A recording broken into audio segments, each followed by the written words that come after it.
Candidato, candidata, saudações. Eu sou o professor Hammurabi e estamos de volta dando continuidade ao estudo da resolução número 4 do ano de 2010. Estamos falando das diretrizes curriculares nacionais para a educação básica. Na aula passada, encerramos falando justamente do artigo 10. Nesta aula, retomamos no artigo 10 com uma breve leitura e revisão do que foi visto no último conteúdo. Acompanha comigo na nossa tela a leitura do artigo 10. Diz o artigo 10 que a exigência legal de definição de padrões mínimos de qualidade da educação traduz a necessidade de reconhecer que a sua avaliação associa-se à ação planejada coletivamente pelos sujeitos da escola. Informa ainda o seu parágrafo 1º que o planejamento das ações coletivas exercidas pela escola supõe que os sujeitos tenham clareza quanto a vários aspectos. Temos aqui o primeiro inciso ao qual eles devem ter clareza. Em primeiro lugar, aos princípios e às finalidades. Destaque no seu texto princípios e finalidades da educação. São os princípios e as finalidades da educação, aqueles definidos, por exemplo, no artigo 2º da LDB. Entre eles, em matéria de finalidade, temos o pleno desenvolvimento do educando. Temos o seu preparo para o exercício da cidadania. E temos, por último, a qualificação para o mundo do trabalho. Com relação aos princípios, temos o artigo 3º e o rol dos seus 12, agora 12, desde 4 de abril de 2013, 12 princípios que hão de nortear o ensino. Vimos princípios similares já no comecinho do nosso estudo, da resolução no nosso primeiro bloco de aula. Falamos entre eles da igualdade de condições para acesso e permanência na escola.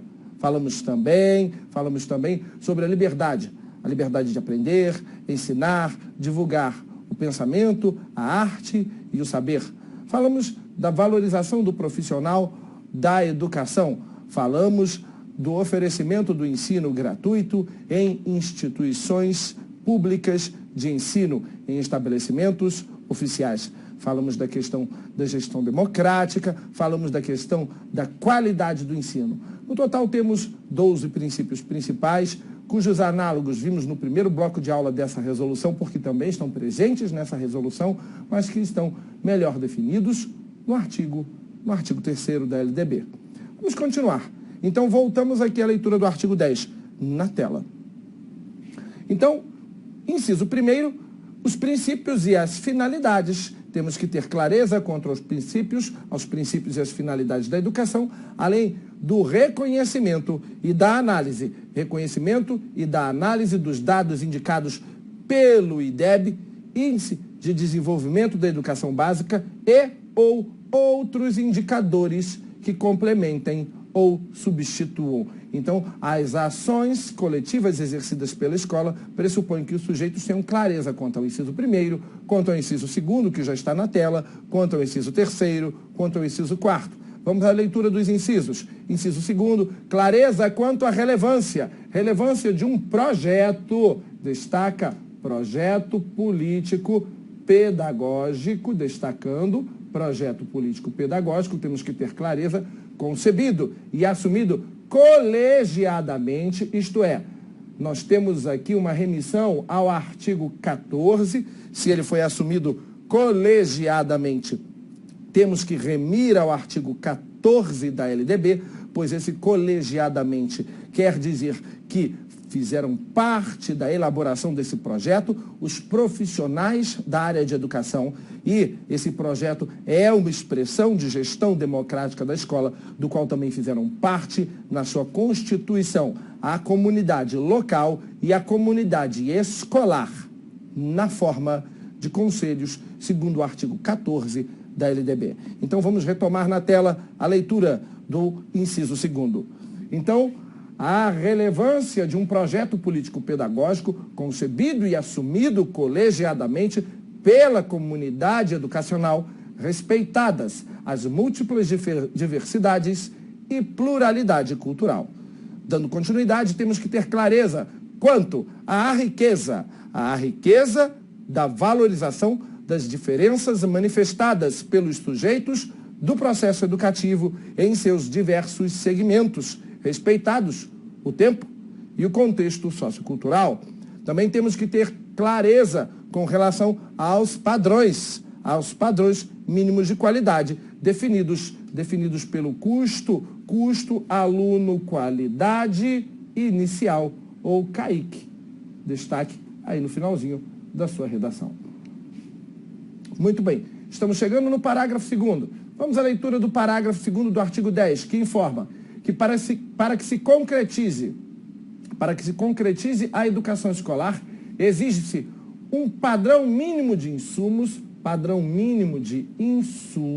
destaque, que tem como base um investimento com valor calculado a partir das despesas essenciais ao desenvolvimento dos processos e procedimentos formativos que levem gradualmente à educação integral dotada de qualidade social. Então, estamos falando de outros elementos que são necessários para que possamos oferecer um ensino com qualidade. De certa forma, o parágrafo 1º dá continuidade a toda a estrutura de qualidade, que define o que é qualidade no ensino.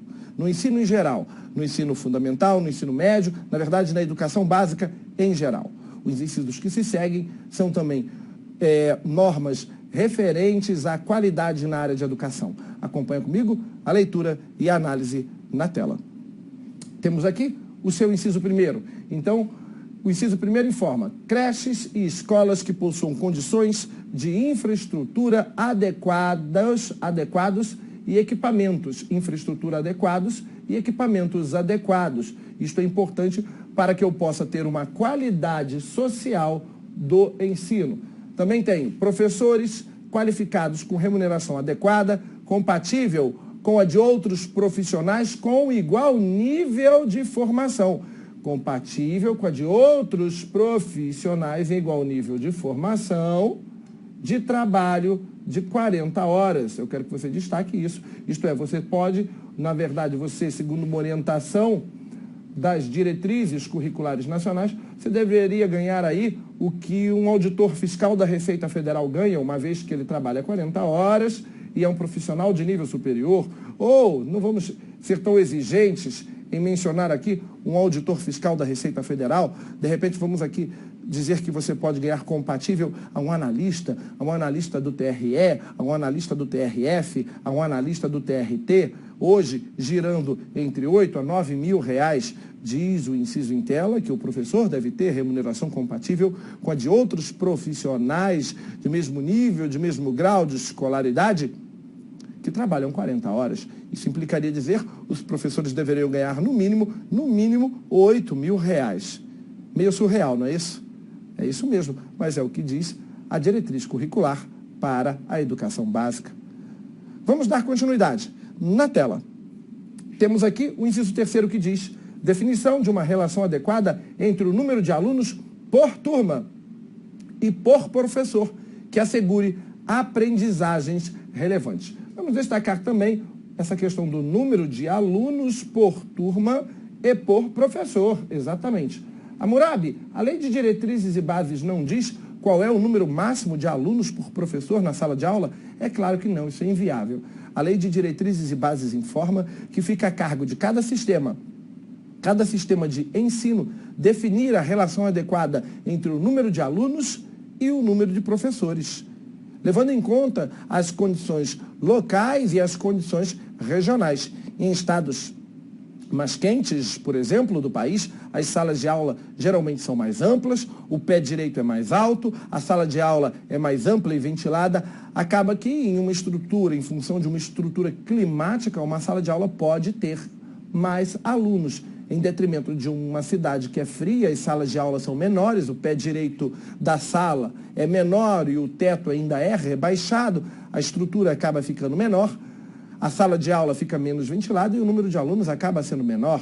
Então, levamos em conta as características regionais de infraestrutura e climáticas, assim como levamos em conta, por exemplo, o número de professores que aquele sistema dispõe, que aquele sistema municipal ou estadual dispõe. Então, definir o número máximo de alunos por professor é uma atribuição de cada sistema de ensino. A lei não especifica, ela não especula, ela não apresenta um número máximo de alunos por professores. Dando continuidade, na tela, temos agora o inciso 4º, que diz: pessoal de apoio técnico e administrativo que responda às exigências do que se estabelece no projeto político-pedagógico.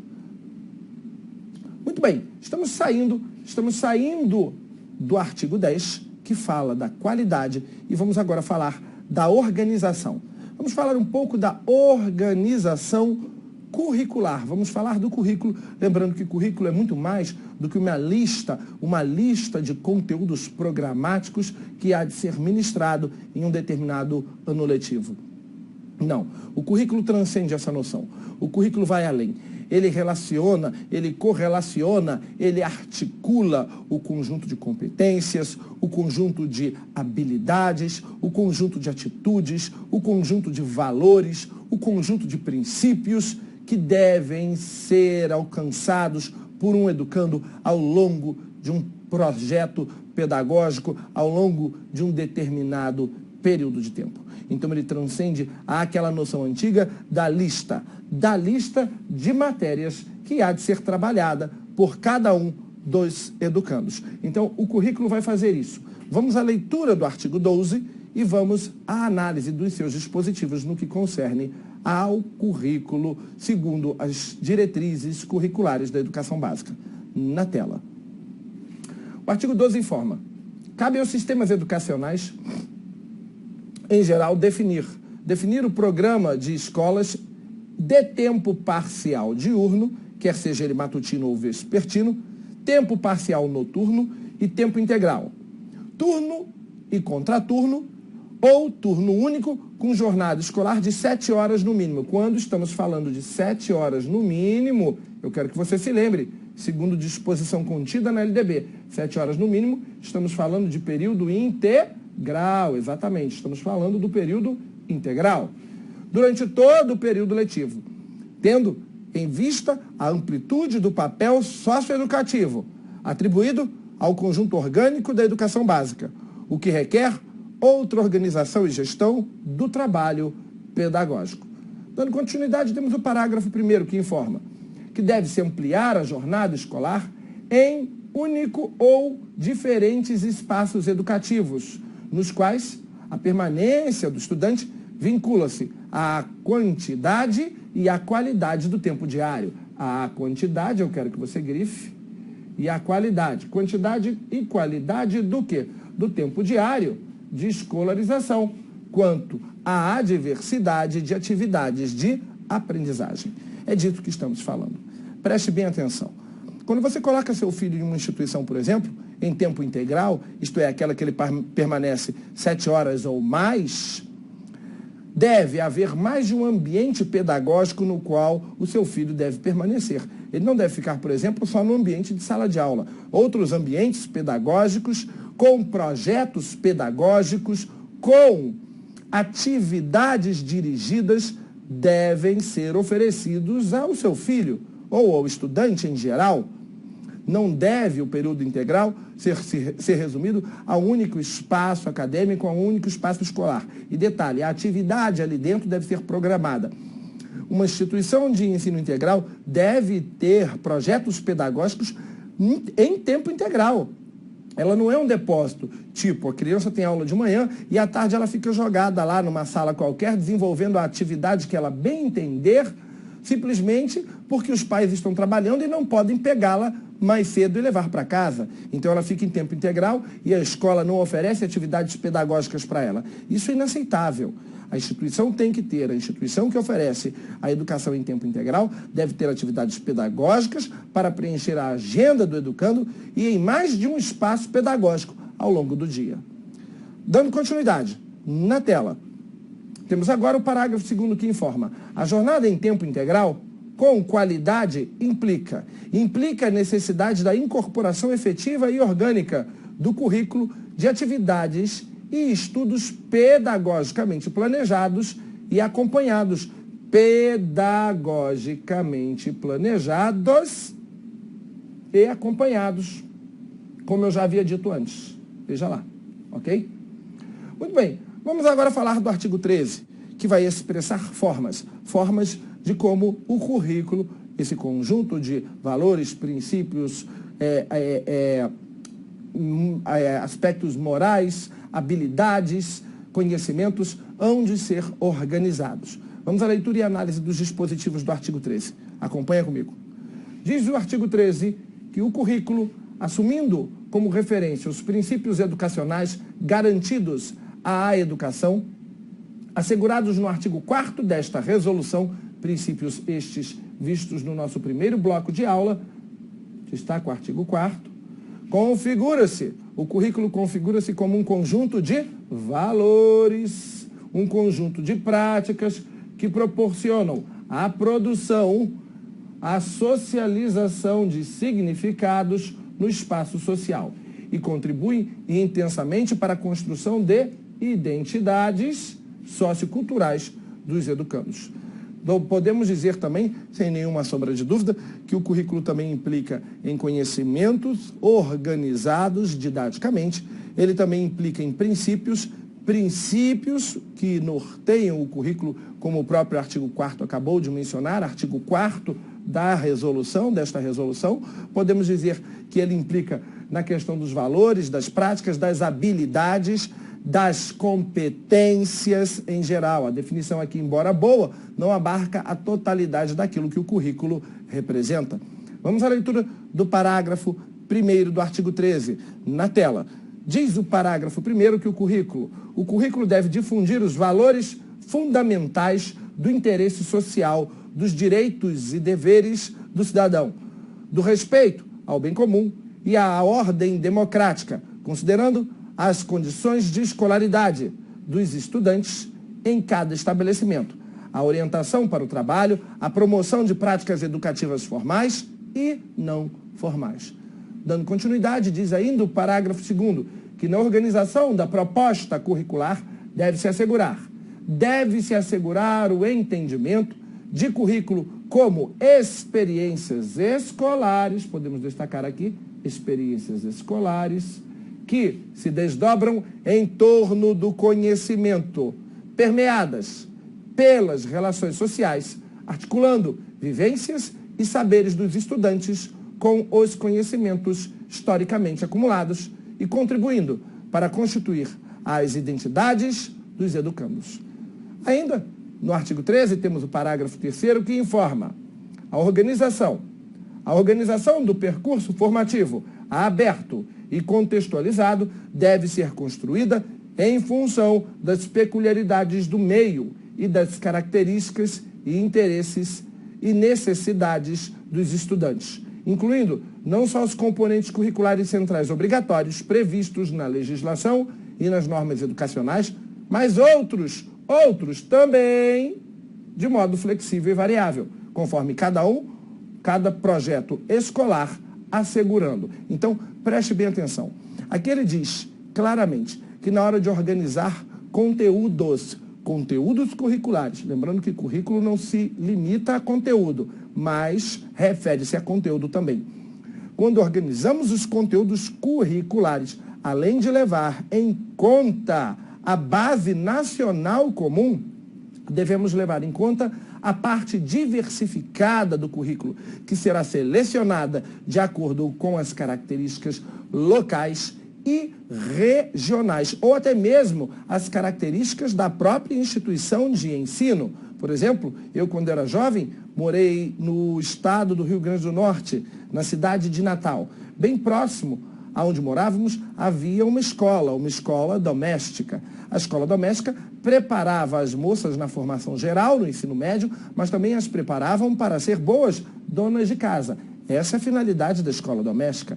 Entre as disciplinas que as moças tinham na escola doméstica, nós tínhamos lá a educação para o lar, onde elas desempenhava, desenvolvia estudos relacionados a todas as práticas que uma pessoa precisa ter em geral, seja ela homem ou mulher, para fazer com que uma casa funcione com perfeição. Chamava a disciplina tinha lá a disciplina de economia doméstica, funcionamento do lar, e haviam várias disciplinas que eram típicas da escola doméstica.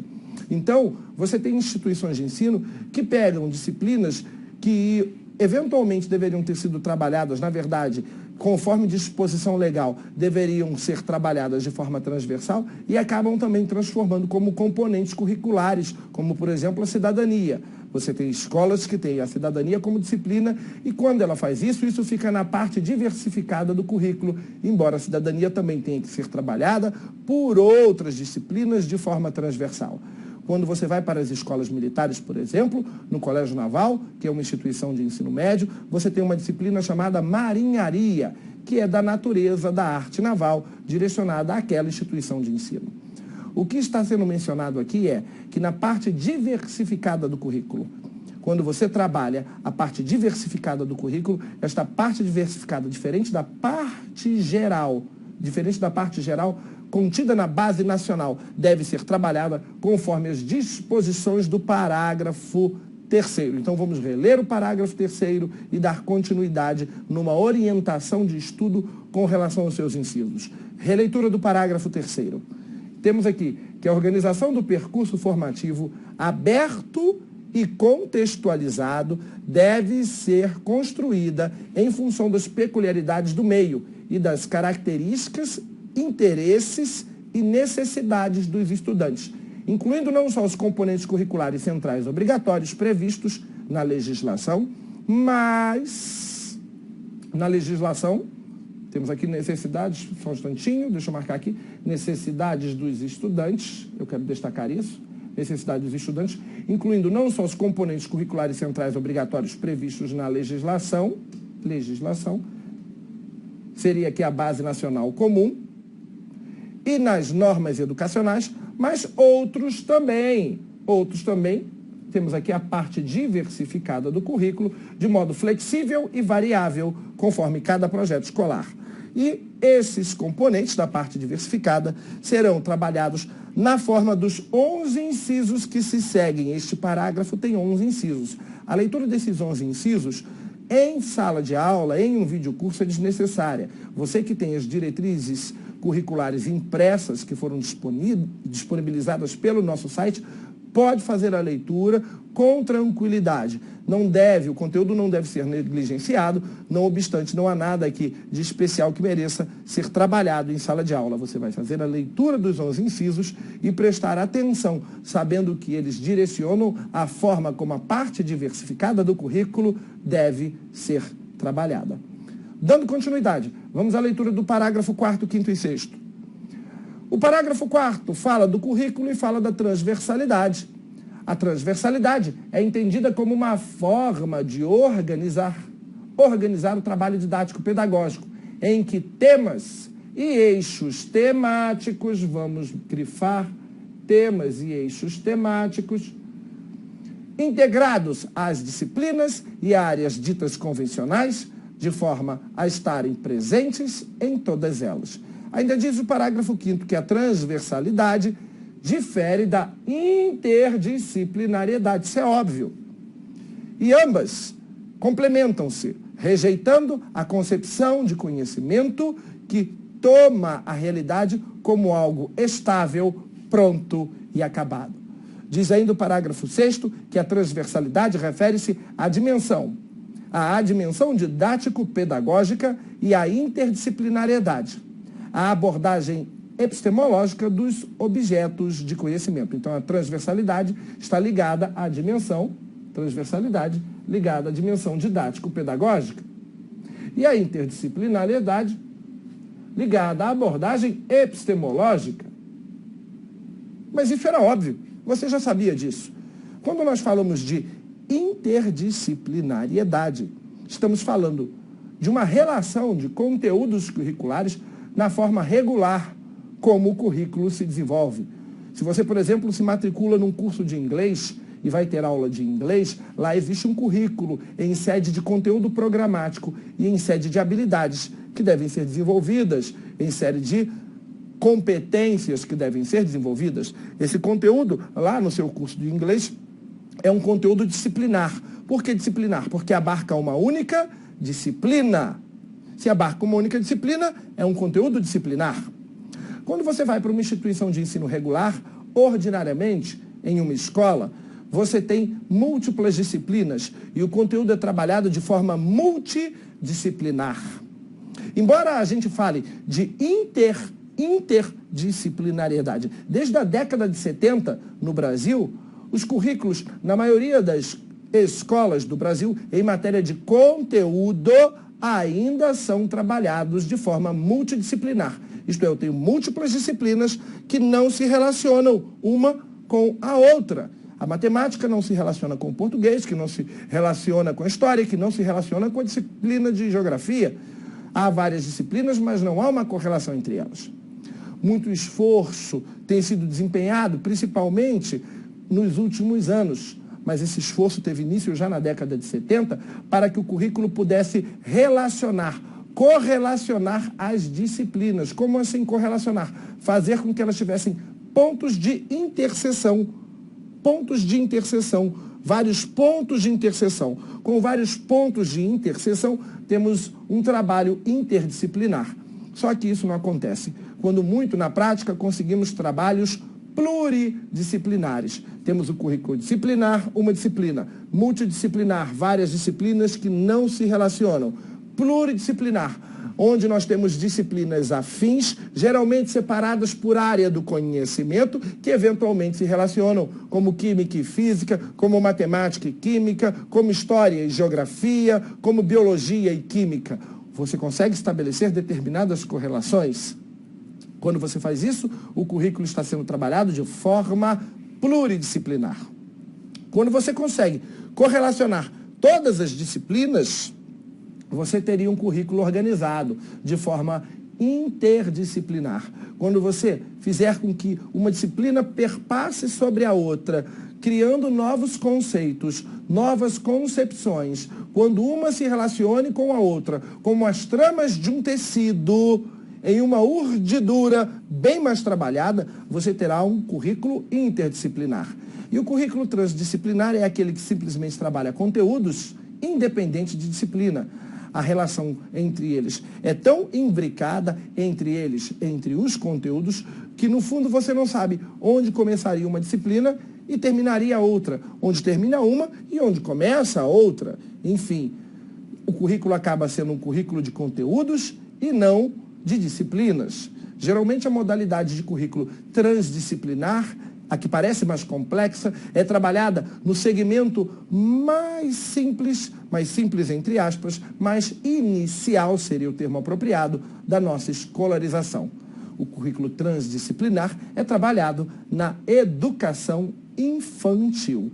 Lembre-se disso. Saiba, é na educação infantil porque nela trabalhamos conteúdos independente de disciplinas. E não confunda, porque essa é a grande jogada.